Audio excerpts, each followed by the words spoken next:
નમસ્તે, મારું નામ ડૉક્ટર દર્શિલ શાહ છે. હું કેડી હોસ્પિટલમાં યુરોલોજિસ્ટ છું.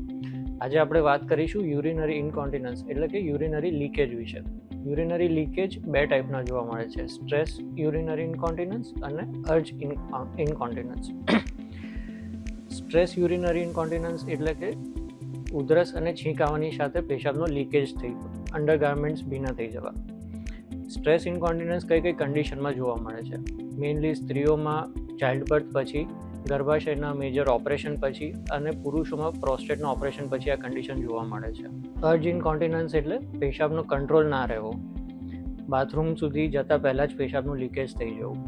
એ વારંવારના યુરિનરી ટ્રેક્ટ ઇન્ફેક્શન, કોઈ ન્યુરોલોજિકલ કન્ડિશન કે પુરુષોમાં પ્રોસ્ટેટની તકલીફની સાથે જોવા મળે છે. બંને ટાઈપના યુરિનરી લીકેજ ઘણીવાર ડે ટુ ડે લાઈફમાં શરમજનક પરિસ્થિતિમાં મૂકી દેતા હોય છે, તો તેનાથી ગભરાવાની જરૂર નથી. પ્રોપર નિદાન કરી, ઇવેલ્યુએશન કરી અને બંનેની સારવાર શક્ય છે.